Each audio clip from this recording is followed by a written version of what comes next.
मैं आरिफ हुसैन और ये लेक्चर आपको CC यू सेकेंडरी स्कूल कोडोदो की तरफ से दिया जा रहा है। 3.7 एक्सरसाइज हमने स्टार्ट की हुई है। 3.7 के पहले 5 क्वेश्चन हो गए हैं। आप देखें, आप क्वेश्चन नंबर 6, ये नंबर ऑफ वर्कर दिए गए हैं, ये डेज दिए गए हैं आपको, और आगे C कास्ट दी गई है। दोबारा देख लें, N number of worker, D days है और C कास्ट है। ये वैल्यू दी गई है। पहले ये वैल्यू पुट करके आपने K की वैल्यू निकालनी है। जब K की वैल्यू आ जाएगी, टार्मा वाला रिलेशन लिख दें, बुक में तो नहीं लिखा लेकिन आप लिख दें। उसके आगे ये नई वैल्यू आपने ये अप्लाई करके अब सिंपलीफाई कर लेना। अब देखिए, कास्ट और नंबर ऑफ वर्कर और डेज के दरमियान जेंटली वेरिएशन है, मुश्तरक तगैर है, तो सामने लिखेंगे, डायरेक्टली समझेंगे। ये मैंने लिख दिया। आगे C इक्वल टू कांस्टेंट लगा दिया हमने K, आगे एंड D। वैसे इक्वेशन 1 आ गई, इसमें वैल्यू लिखवा दें। C की वैल्यू है 286, 3 टाइम्स 0 है, इक्वल टू K हमने वैसे लिखा। N की वैल्यू कितनी दी गई है? 800। आगे C की वैल्यू D की वैल्यू 13, ये लेकर दिए। आगे क्या करना है आपने? K इंटू इन्हें मल्टीप्लाई करेंगे, तकरीबन यही रिजल्ट है। इधर वैसे 286, 3 टाइम्स 0 लिख दिया। अब डिवाइड करा दें, इधर मल्टीप्लाइड ए साइड पर डिवाइड करा दें। 286, 3 टाइम्स 0 लिख दिया ओवर 10800। ये आपने सिंप्लीफाई करना है। K की वैल्यू आ जाएगी इसमें, आखिर पर यही है। K की वैल्यू आपने पॉइंट में नहीं निकालनी, आपने ओवर में लिखनी है। K की वैल्यू आ गई 55/2। टार्मा वाला रिलेशन लिखवा दें। C इक्वल टू K की जगह पर 55/2, आगे एंड D। वैसे ये टार्मा वाला रिलेशन आपने निकाल लिया। आगे क्या करना है? आगे ये नई वैल्यू आप पुट करके इसे सिंप्लीफाई करा दें। जी, अब नई वैल्यू कौन सी है इसमें? दोबारा इसी में लिखवा दें। जी, C equal to 55/2 and D मैंने लिख दिया। अब ये नई वैल्यू पुट करा दें। आपने कास्ट तो फाइंड करनी है। C वैसे लिखें, 55/2 वैसे लिख दिया। N की वैल्यू कितनी है? 600। और आगे D की वैल्यू कितनी लिखी हुई है? 18 है। ये हमने वैल्यू पुट कर दी है। 2 1s are 2, 9s are, अब ऊपर क्या बच गया? 55 क्रॉस 9 को इससे मल्टीप्लाई कर रहे हैं, 5400। C की वैल्यू आ जाएगी 2973 टाइम्स 0। ये आपने इसका रिजल्ट लिख दिया। कास्ट है तो कास्ट का यूनिट क्या लिख देंगे आप? रुपीज़ लिख दें। आखिरी स्टेप पर, पहले मैंने यूनिट नहीं लिखे, डायरेक्ट आखिरी स्टेप पर। शुरू से देखें, नंबर ऑफ वर्कर N है, D डेज हैं, और CS में क्या है? कास्ट दी गई है, और रिलेशन क्या था? C और नंबर C कास्ट है, नंबर ऑफ वर्कर और डेज के दरमियान जेंट वेरिएशन था, मुश्तरक तगैर था, मैंने वैसे लिख दिया। सामने लिखा। अगर इन्वर्सली होगा तो इन्वर्सली लिखना है, वरना डायरेक्टली समझना है। वैसे हमने कांस्टेंट K लगा दिए। इक्वेशन 1 आ गई, वैल्यू पुट की है। K को सिंप्लीफाई करके रिजल्ट 55/2 या 27.5 आता है। पॉइंट वाली वैल्यू लिखनी नहीं है, आपने ओवर वाली लिख देनी है। आगे टार्मा वाले रिलेशन में मैंने K की वैल्यू लिख दी है, बाकी सारा वैसे। आगे क्या करना है आपने? C equal to 55/2 and D। ये दोबारा टार्मा वाला मैंने रिलेशन लिख दिया। उसके आगे जो वैल्यू आपको दी गई है, दूसरी नई वाली वैल्यू आपने लिखी है। सिंप्लीफाई करके रिजल्ट आ गया 2973 टाइम्स 0। अब कास्ट है तो यूनिट मैंने आखिरी स्टेप पर लिख दिया। यूनिट क्या लिख दिया? रुपीज़। क्वेश्चन नंबर 7 देखें, इसमें वही कास्ट का रिलेशन है। किसके साथ? डेप्थ कितने? डेप्थ की 4th पावर और square of length. Square of length के साथ इन्वर्स रिलेशन है, मैंने ओवर में लिखा है, और इसके साथ डायरेक्टली था, इसे ऊपर लेकर दी। अब आगे क्या करेंगे? वैसे K लगा देंगे। K D की पावर 4 ओवर लेंथ का स्क्वायर लिख दिया। इक्वेशन 1। अब आपको ये वैल्यू दी गई है, डेप्थ दी गई है, लेंथ दी गई है उसकी, और यहाँ वेट दिया गया कितना है? 63 टन्स। लेंथ दी गई है 30 फीट, और ये IN मैंने इंच के लिए लिख दिया 6 इंच। आगे भी नई वैल्यू है, पहले वाली वैल्यू पुट करके K की वैल्यू लिखवा दें आप। जी, C कितना है? 63। K वैसे लिखा है। D की वैल्यू कितनी है? 6 की पावर 4 ओवर लेंथ का स्क्वायर, लेंथ कितनी है 30, 30 का स्क्वायर लिख दिया। ये तो वैसे लिखा k इंटू इसका रिजल्ट 6 की पावर 4 टाइम्स अप्लाई करें 1296 है तकरीबन। ओवर में 30 का स्क्वायर 3 क्रॉस 3 9 0 डबल कर दिया 900 लिख दिया 63। इधर है 1296 ओवर 900, उस साइड पर ये मल्टीप्लाइड इधर आकर या तो आपने डिवाइड करना है या रेसिप्रोकल डायरेक्ट लिख दें जी। 900 ओवर 1296, ये आपने k की वैल्यू इसमें से निकाली, सिंप्लीफाई करके इसका रिजल्ट है 175 ओवर। ये k की वैल्यू निकाल लेनी। अब आपने टार्मा वाला रिलेशन लिखना है। टार्मा वाला रिलेशन में क्या करना है, इक्वेशन 1 में ये वैल्यू लिखवाएं, c = 175 ओवर 4, उसके आगे क्या लिखा हुआ है d की पावर 4 वैसे लिखी है हमने, और लेंथ का स्क्वायर भी वैसे लिख दिया। ये आ गया टार्मा वाला रिलेशन। बुक में तो उन्होंने नहीं लिखा, उन्होंने डायरेक्ट रिजल्ट लिखी है। बेहतर है ये स्टेप लिख लें, तीनों एक्सरसाइजों में लिखवा रहे हैं, इसमें भी आप लिख दें।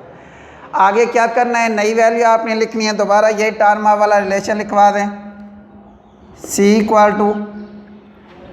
175 ओवर 4, आगे d की पावर 4 ओवर लेंथ का स्क्वायर।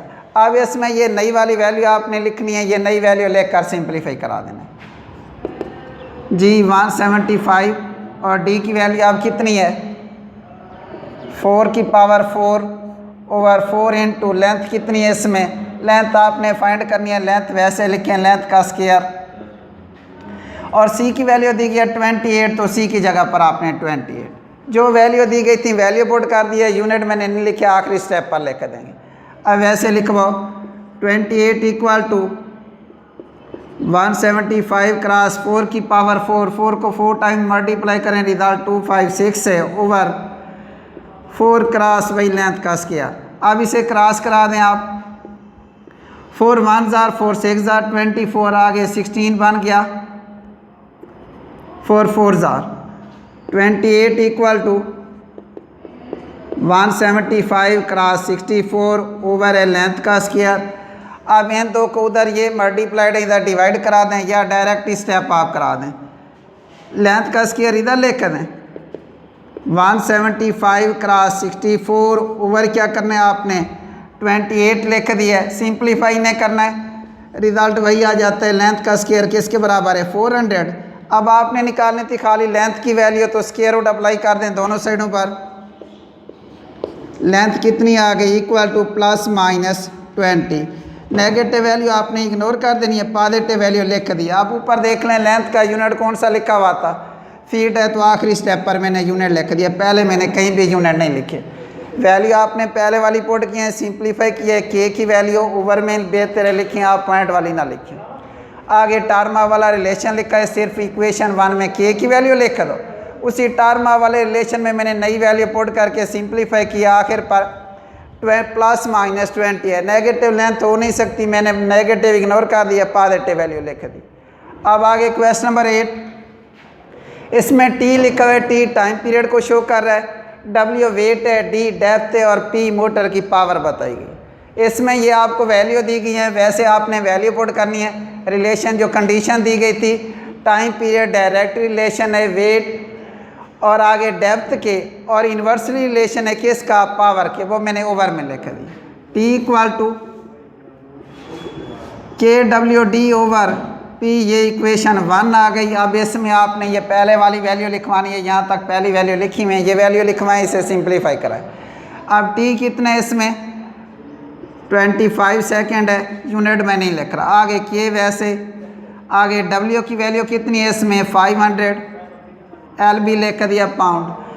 आगे d है, d की वैल्यू कितनी दी गई है इसमें 40 है ओवर पावर मोटर की बताई गई है 4 HP लिख दिया, हार्स पावर ये मैंने ओवर में लिख दिया जी। 25 = यहीं क्रॉस ही करा दें, किया क्या है, t की जगह पर उसकी वैल्यू लिखी है 25 सेकेंड थी, k वैसे लिखा है, w वेट कितना है 500, LB पाउंड लिखा हुआ है वो मैंने लिख दिया, और उसके आगे d था, d उसकी डेप्थ कितनी है 40 फीट वो लिखी है वैल्यू, और p जो है पावर है HP लिख दिया 4 HP 4 हार्स पावर।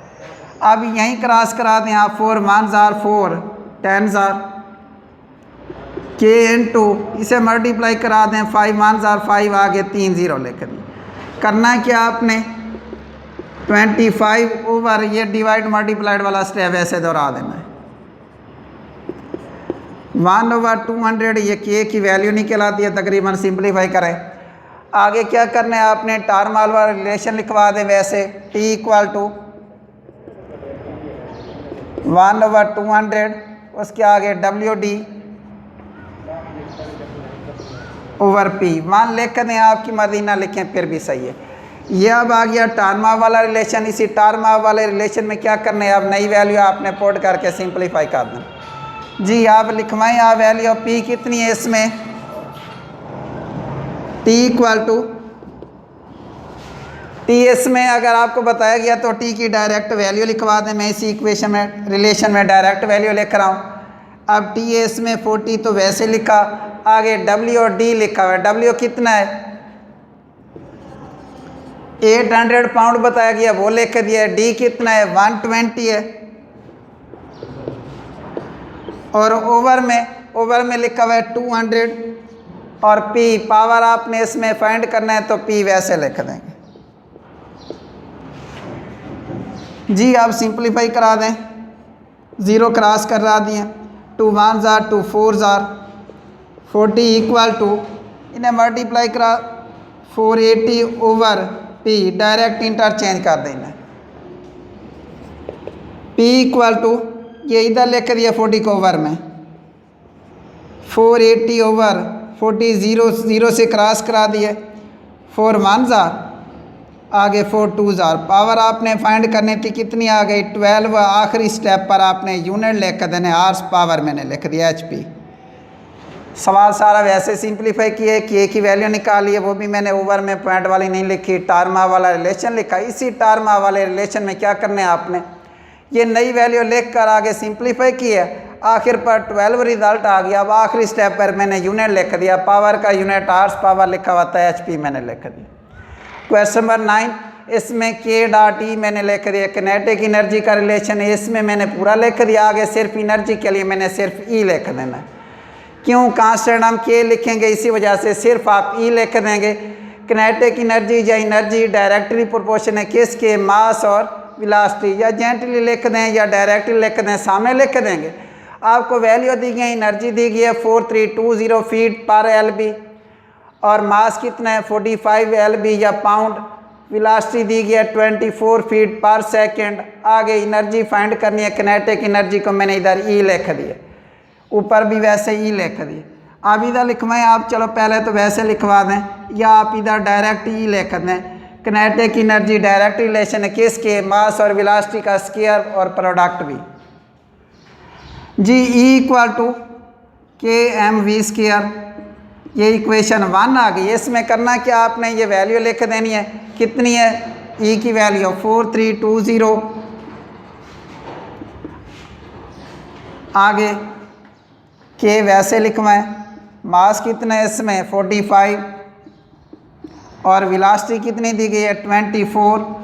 पावर ऊपर स्क्वायर लिखा हुआ है तो हमने वैसे लिख दिया 4320 K × 45, 24 का स्क्वायर आता है 576। आगे आपने वैल्यू निकालनी है K की, तो क्या करेंगे 4320 ओवर इन दो का प्रोडक्ट मैं इन्हें वैसे लिख रहा हूँ डायरेक्ट, 45 क्रॉस 576। K की वैल्यू आपने इन्हें पहले मल्टीप्लाई करेंगे फिर इसी पर डिवाइड, तो वो पॉइंट में रिजल्ट आता है। आपने फिर क्रॉस करके रिजल्ट K की वैल्यू निकल आती है 1/6। अब K की वैल्यू आपने लिख दी। आगे क्या करना है, टार्मा वाला रिलेशन लिखवाएं आप, किनेटिक एनर्जी या E = 1/6 आगे mv² वैसे लिख दी। अब ये टार्मा वाला रिलेशन हमने बना दिया। आगे आपको वैल्यू जो नई दी गई है, नई वैल्यू पुट करनी है, उन्हीं के मुताबिक सिंप्लीफाई करके E की वैल्यू किनेटिक एनर्जी निकाल लेनी। जी लिखवाएं आप, इसी रिलेशन में आप ये नई वैल्यू पुट करा दें। एनर्जी आपने फाइंड करनी है वैसे लिखा, आगे 1/6 K की वैल्यू लिख दिए। आगे मास अब कितना है इसमें 3000 है वो लिखवा दें और वेलोसिटी कितनी दी गई है इसमें 44, और पावर ऊपर स्क्वायर है, ये वैसे लिख दी जी। 6 1 6 5 30 आ गए, वैसे 500 आ गया इधर, इनटू 44 का स्क्वायर तकरीबन 1296 है जी। एनर्जी आपने फाइंड करनी 3 है, मल्टीप्लाई करके रिजल्ट लिख देना है। एंड पर रिजल्ट तकरीबन 9683 टाइम्स 0। अब यूनिट आपने किनेटिक एनर्जी का यूनिट देख लें, यूनिट कौन सा लिखा हुआ है, फीट पर LB, ये लिख दिया। किया कि इसमें किनेटिक एनर्जी को मैंने ई से शो कर दिया, डायरेक्ट रिलेशन था मास और वेलोसिटी के स्क्वायर के कांस्टेंट के लिख दे। इसी वजह से मैंने खाली किनेटिक एनर्जी के लिए ई लिखा है, के ही नहीं लिखा। आगे सिंप्लीफाई किया, के की वैल्यू 1/6 आ गई, टर्म वाला रिलेशन के की वैल्यू इक्वेशन 1 में आप पुट कर दें, वो रिज़ल्ट आ गया। आगे नई वैल्यू आपने पुट किया, उसे सिंप्लीफाई करके रिज़ल्ट आखिर पर आ गया 9683 टाइम्स 0।